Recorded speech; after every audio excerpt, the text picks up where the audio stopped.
7 de la mañana con 38 minutos. Le agradecemos al ingeniero Leonidas Isa, presidente de la CONAIE.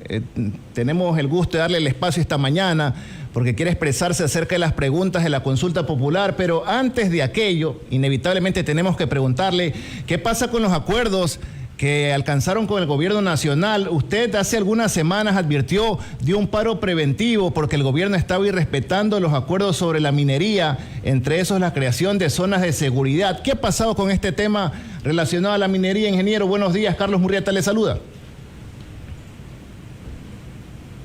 Active su micrófono, ingeniero. Disculpas. Un saludo cordial, mi estimado señores periodistas. Muchas gracias por la invitación. Un abrazo a la costa ecuatoriana y a todo el territorio nacional, nuestro querido país.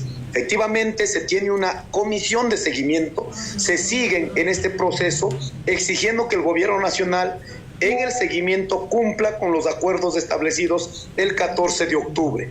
Es así que en puntos como el tema de la minería no se ha logrado que el gobierno nacional cumpla con el acuerdo firmado. Es así que nosotros habíamos quedado que la consulta se debe garantizar en todas las etapas. Si bien es cierto, de aquí para atrás ya no se puede hacer nada, no nos consultaron, pero de aquí en adelante sí se puede enmendar aquello. Por ello, la consulta en la etapa de la exploración, en algunos lados no se hicieron, pero en la etapa de explotación, en la etapa de la explotación se tienen que hacer, como en este caso, los 11 proyectos mineros que el gobierno nacional ha declarado a nivel nacional que va a declarar zonas de seguridad minera. Por ello, ¿qué va a hacer? Con la plata de los ecuatorianos va a pagar como seguridad privada para las empresas transnacionales, aduciendo que es un sector altamente que podría desarrollarse en este país. Este país ha vivido sin minería, ha vivido sin petróleo. Ahora hemos tenido 50 años de petróleo. Sí ha desarrollado el país, pero ¿qué han dejado en los territorios donde sale el petróleo? Devastación, pobreza, desnutrición, cáncer, diabetes, destrucción de la cultura. Entonces, si es que es solo para sacar recursos para que beneficie al resto del país, pero en territorios donde sale no ha habido ninguna posibilidad de tener un desarrollo sustentable, la minería va a ser exactamente lo mismo. Territorios que acabarán, nuestros lugares donde sale el agua, la ecología, el ambiente para sostener las actividades productivas, prácticamente van a ir a aquello. Por ello, los 11 proyectos mineros, nosotros hemos dicho, no puede ser pagado con la plata de los ecuatorianos para cuidado con seguridad privada para las empresas transnacionales. Entonces, ¿qué debe hacer? Cumpla con el acuerdo. En el acuerdo dice, separa esta situación y se garantiza la construcción de una ley de la consulta previa, libre e informada. Ahí pongamos, en este caso, pongamos esta cuestión, ¿no? Si la gente después de decir la minería va a dar tanta plata, va a dar tal cosa, y así también la gente de que vive, de la agricultura, ganadería, pongamos el peso, preguntemos a la gente y la gente que defina sobre esta situación. Pero no se puede seguir criminalizando aquí por pensar diferente y por cuidar la vida de todos los ecuatorianos. Peor aún, ahora han dicho que estamos instalando guardias armadas. Hay medios de comunicación tremendamente irresponsables. Nuestro sistema de seguridad no es de ahora, no es en el tiempo de la República ni en el tiempo de la colonia. Nuestros sistemas de seguridad, nuestros sistemas de justicia indígena, nuestro sistema de educación son milenarias y en este país está declarado plurinacional, donde respeta y reconoce estas instituciones que es de convivencia. Oiga, todos los días. Sobre este último tema, ingeniero, ustedes no están dejando ingresar a policías y a militares a sus territorios. ¿Se debe entender aquello o sí les permiten el ingreso, tomando como referencia lo que estipula la justicia indígena? Pero por favor, todo el rato han tenido niveles de coordinación cuando se trata de un problema, ingresar a los territorios, toda la vida han ingresado, jamás se ha hecho, se ha controlado. Lo que sí hemos hecho en estos últimos años, sobre todo, hay un ingreso planificado seguramente sobre la estrategia del mismo gobierno de la minería ilegal. Lo que ha pasado en Yutsupino, en Napo, por ejemplo, ingresaron minería ilegal, ahora dicen, señores, la minería ilegal no puede darse, por lo tanto pasa a las empresas transnacionales que están legalizadas, que ellos no contaminan. Por ello creemos que estas estrategias, donde ahí sí hemos dicho, señores, tienen que respetar, pues no puede ser que tengan dentro de la misma estrategia, y es más, identificado autoridades que tienen sus maquinarias, que tienen vínculos con la minería ilegal, están identificados porque allí no ha actuado el gobierno nacional. ¿Por qué?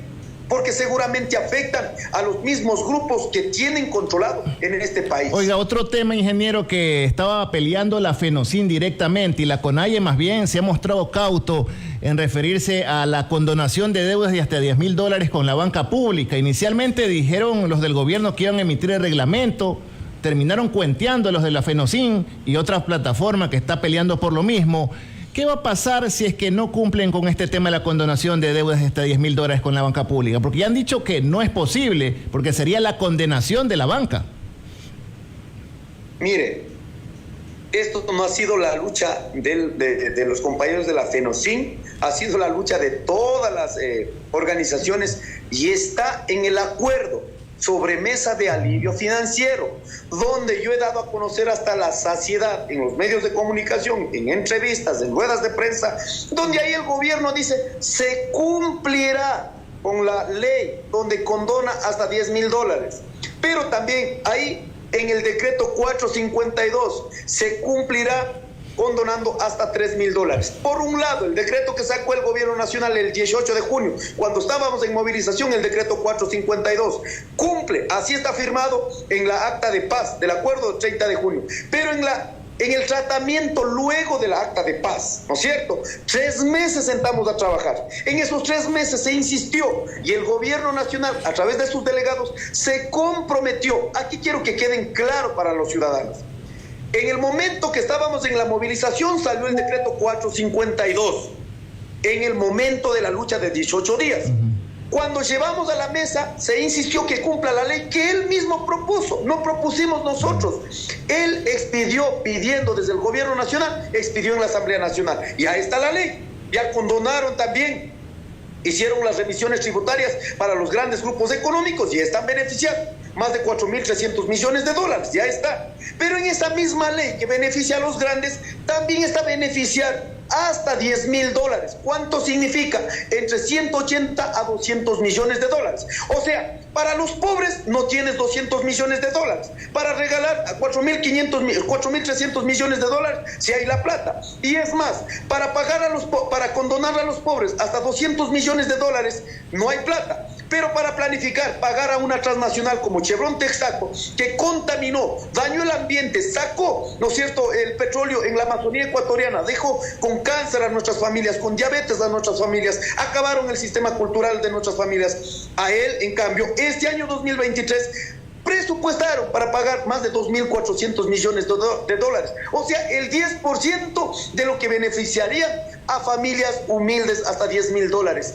Esas injusticias y esas incoherencias, si hemos dicho, si tiene plata para los grandes, ¿por qué no tienes plata para los pequeños? Los pequeños también aportamos al desarrollo de este país. Por lo tanto, nosotros insistimos, y hay que dejar claro, esto estaba vigente hasta el 31 de diciembre. Ahora en las mesas de seguimiento nos volvemos a insistir porque el sistema financiero, el endeudamiento de la gente no está resuelto. Por lo tanto, vamos a seguir luchando. Ingeniero, esta mesa de seguimiento, ¿hasta cuándo tiene su fecha máxima de verificar si se ha cumplido o no con los acuerdos?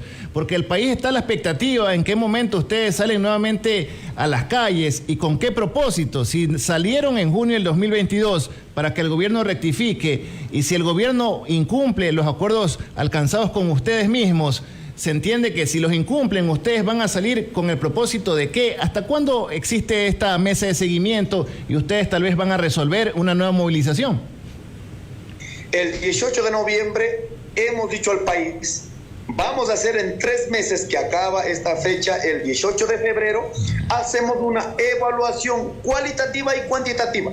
El gobierno nacional se ha promocionado, hasta sacó un libro sobre las mesas de diálogo. Hemos conversado en este momento. La semana pasada conversamos nosotros con los responsables de las organizaciones de Naciones Unidas, dando a conocer, señores, no vengan con el cuento de que el movimiento indígena es vandálico, que van a levantar lo que sea. Hemos avisorado. Para el gobierno nacional, sacó un libro, para el gobierno nacional ya han cumplido el 90%. Nosotros, de acuerdo a la realidad, no han superado en más del 10% la implementación de los acuerdos. Por lo tanto, esperamos que hasta el 18 de febrero, el gobierno nacional cumpla con la mayoría de los acuerdos, pero será a partir de esta fecha, no sabemos si será el 18 mismo o unos días posteriores, la Asamblea Nacional que llevaremos con la CONAIE, donde tomaremos una decisión frente al incumplimiento de los acuerdos. Mientras tanto, de nuestra parte, como movimiento indígena, no ha faltado. Tenemos una comisión de seguimiento en todas las mesas, las temáticas, para que no culpen diciendo que el movimiento indígena no ha llegado.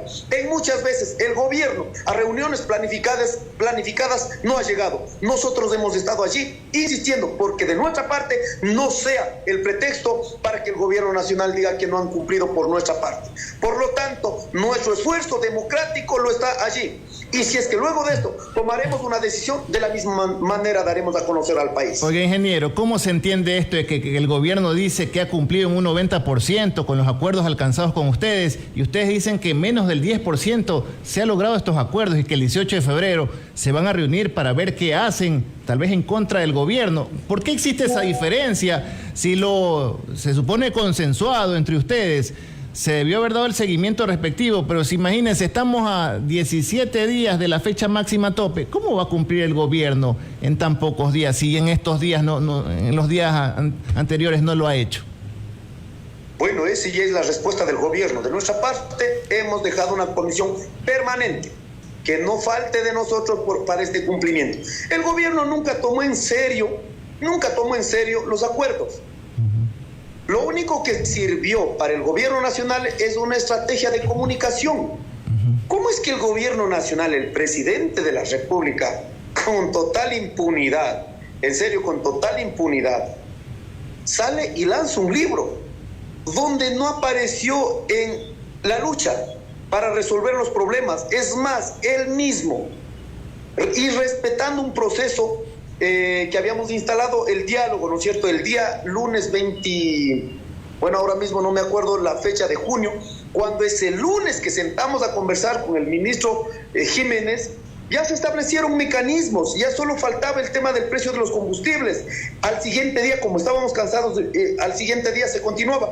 Pero el gobierno nacional, él mismo, ¿no es cierto?, rompió este proceso cuando fue, sabiendo que estábamos ya en una mesa de diálogo para llegar, el otro día ya se firmaba. Resulta que el gobierno nacional envió un convoy para enfrentar en Sucumbíos y acabó falleciendo un hermano militar. Por eso, pues, se queda paralizado hasta el día jueves. El gobierno declaró fallido, rompió el diálogo. Imagínense, cuando nosotros volvimos a insistir a la Iglesia Católica en el Ecuador, para que no ha sido pues por nuestra falta ni porque nosotros hemos ido a agredir. ¿Cómo es que en un momento tan delicado metes un convoy y rompes aquello? Eso hizo el presidente de la República. En los 3 meses nunca apareció y resulta que lanza el libro. Es una cuestión de absoluta burla al Ecuador y absoluta burla los acuerdos. Por ello, nosotros no queremos quedar en el límite de la incapacidad del presidente de la República. Si hay un equipo de gobierno, entonces que se traslade la responsabilidad a ese equipo de gobierno en los diferentes ministerios. Por ello, los acuerdos no va a depender solo de una cartera, sino está establecido para que en todas las carteras del Estado, en los ministerios del Estado, en este caso, puedan resolver los acuerdos que firmaron como gobierno. Oiga, si usted califica como una burla los acuerdos alcanzados por el gobierno con ustedes, ¿se entiende que nuevamente habría una paralización este año en el país? ¿Usted cree que el país aguanta un nuevo paro nacional? Bueno, aquí hay que aclarar, no estoy diciendo los acuerdos como una burla. Burla es que haya lanzado un libro de los acuerdos que nunca participó. Esa es una burla, para dejar claro. Ahora sí, nosotros tendremos que hacer una valoración. Yo no quiero poner criterios anticipados, porque si no, aquí no actúan nuestras bases en base a los criterios de los dirigentes. Nosotros tenemos que asumir cuál va a ser la reacción luego del incumplimiento de los acuerdos. Entonces habrá esta evaluación del 18, no sé si sea ese día mismo 18 o unos días posteriores. Ahí daremos a conocer al país cuál ha sido la resolución por parte de las organizaciones frente, en este caso, ¿no es cierto?, a la etapa de seguimiento, la etapa de la implementación, si se ha cumplido o no se ha cumplido, y en esa decisión pues daremos a conocer nosotros los dirigentes como responsables dirigentes nacionales. Por todo lo conversado, por eso se oponen a la consulta popular. ¿Están votando o van a votar no por quien propone o porque consideran que estos temas no solucionan los temas del país o por ambas cosas? A ver, no podemos confundir Los acuerdos están ahí con claridad. Ahora, hemos pasado a analizar las 8 preguntas. Las 8 preguntas no resuelven absolutamente nada en lo que el país necesita. Con eso vamos a resolver. ¿En serio están pensando resolver con la primera pregunta, la extradición? ¿Están pensando resolver el problema de la inseguridad, el sicariato, el narcotráfico, el crimen organizado? No se resuelve, por favor. Digamos que pasa la consulta. Está la extradición, pero la extradición no es lo que están vendiendo en este momento. Los ecuatorianos dicen, pasa la consulta y todos los delincuentes irán del Ecuador. ¿Sí o no que están pensando eso? Eso no va a pasar. Eso sería un marco jurídico de expulsar. Y en el marco legal nacional e internacional no se puede expulsar a los ecuatorianos, sean delincuentes, sean narcotraficantes, lo que sean. No se puede simplemente. Pero la pregunta no va ni siquiera a eso, sino a la extradición. La extradición no depende de la voluntad de los ecuatorianos ni de la autoridad de los ecuatorianos. No, es a petición de un tercer país. O sea, en otras palabras, si solo Estados Unidos solicita 1, 2 capos de la mafia, 2, 3 nombres del narcotráfico, ahí dirá sí o no el Ecuador. Pero no va a cambiar pues el sistema aquí. Oiga, ya que alude esa pregunta de la consulta popular, en su momento el propio presidente Lasso dijo que el paro nacional había sido financiado por el narcotráfico. Y a propósito de esta pregunta, se entiende que quieren enviar a los que participan de este tipo de actividades y han dicho que los que se oponen a la consulta tal vez tendrían algún tipo de vínculos. ¿Usted tiene algún tipo de vínculos con estos grupos delictivos? Y leo esta pregunta porque, oiga, se cae de la mata la respuesta, ¿no? Pero aquí, porque eres blanco, eres malo, porque eres negro, eres malo, no se puede aquí analizar nada. Es que es una estrategia planificada desde la realidad del gobierno. Los beneficiarios incluso serían ellos mismos. ¿Sabe por qué? Según las Naciones Unidas, más de 5.000 millones de dólares en el Ecuador por año recrea en el sistema económico. ¿Será que esos muchachos con fusiles, analfabetos, que no han podido ir al colegio, a la universidad, será que ellos tienen los 5.000 millones de dólares? ¿O acaso solo son carne de cañón de todo el sistema mafioso en este país? ¿Por qué no controlan esos 5.000 millones de dólares? ¿En dónde está recreando esa plata? ¿No será en el mismo sistema financiero? ¿No será en el mismo sistema comercial? ¿No será en el mismo sistema industrial? Miremos, ¿dónde está esa plata? Yo no creo que tengan esos pobres muchachos armados hasta los dientes para enfrentar entre mafias. No creo, realmente. Esa plata está recreando en otro lado. Y si es en el sistema financiero, seguramente su banco está beneficiando. Aquí nosotros no estamos en contra porque estamos defendiendo al narcotráfico, a la inseguridad. No, señores, estamos defendiendo porque realmente no resuelve el problema. Lo único que busca el gobierno nacional es oxigenarse. El tiempo seguramente no sé cuánto para oxigenarse y mantenerse, y con total impunidad ahora mismo ha declarado la guerra en nuestros territorios, declarando zonas de seguridad, 11 proyectos mineros. Para eso necesita el gobierno nacional, para imponer las políticas como ha venido haciendo, no porque quiere resolver los problemas más sentidos. ¿Qué haría como gobierno nacional para resolver el problema de la inseguridad? Primerito, acabemos el caldo de cultivo. ¿Cómo acabamos? Demos opciones de educación. ¿Qué significa? Poner presupuesto, lo que dice la Constitución y la ley, para la educación, que los jóvenes puedan educarse, los jóvenes puedan ir a la universidad. Más de 1 millón de jóvenes no han podido acceder a la universidad. ¿Qué espera, señores? ¿Qué espera? Más de 2 millones de familias en este país no pueden comer 1 o 2 veces al día. Por favor, si no se resuelve aquello, simplemente es un caldo de cultivo. ¿Cuáles son las primeras opciones? El trabajo que está dando el narcotráfico. Entonces, hay que acabar con el caldo de cultivo, dando educación, salud, trabajo, donde la gente pueda ver opciones de vida. Si no tienes eso, simplemente puede poner usted militares, policías en las calles. El hambre no se acaba a tiros, el hambre se acaba acabando con las injusticias. Segundo, ¿qué hay que hacer? Mejorar pues la capacidad de la institución de seguridad. Mientras la policía no tenga ni siquiera gasolina para el patrullero, ¿usted cree que va a mejorar aquello? Donde no tienes ni siquiera para la alimentación, ¿usted cree que va a mejorar? Pues todo este proceso de desinstitucionalización ha sido frente al gobierno. Se ha dicho el Estado obeso, hay que reducir el presupuesto. Ahí tiene, pues señores, ustedes mismos planificaron bajar la obesidad del Estado, entre comillas. Por lo tanto, y la tercera cuestión, debe respetar lo que la población ya estamos haciendo, no criminalizarla. El movimiento indígena en el Ecuador tiene más de 10.000 comunidades. En esta nosotros aplicamos lo que es justicia indígena, lo que es guardias comunitarias. Hemos logrado cuidar el territorio, no hemos dejado entrar ni siquiera el abigeato, peor el narcotráfico. Pero cuando estamos haciendo esto, criminalizan a los dirigentes. ¿Qué están haciendo? Nosotros, imagínense lo que sería 10.000 comunidades cuidadas con sus propios recursos, incluso bajaría el presupuesto del Estado, pues por favor, ingeniero, eso tiene que respetar, ahí ayudamos a cuidar. Ahora, ingeniero, esto si no se soluciona con la consulta, todos los problemas que usted ha mencionado esta mañana, ¿se soluciona entonces con la salida del presidente Lasso? Bueno, eso no determinaría sobre mi criterio. Ahí tendríamos que hacer una valoración absolutamente responsable. El gobierno nacional, si después va a cumplir ya en 2 años, ¿verdad? Si el gobierno nacional se siente en la incapacidad de gobernar, en la incapacidad de cumplir con lo que prometió con los ciudadanos en su plan de gobierno, en la incapacidad de cumplir con los acuerdos establecidos en la mesa, hay procesos constitucionales. Simplemente renuncia a su espacio porque no está pudiendo gobernar. Y con eso garantizarían un sistema democrático y que nos diga, vienen los vandálicos ¿a qué dice? A desestabilizar. No, señores, hay mecanismos democráticos. Si es que se siente incapaz de todo aquello, no se olviden, la Asamblea Nacional, el Congreso Nacional acordará por la incapacidad intelectual o moral, lo que decían, ¿no es cierto?, al expresidente Abdalá Bucaram, lo sacaron democráticamente. No es que haya habido otro proceso. Si el gobierno no tiene capacidad, pues entonces tienen que declarar incapaz también.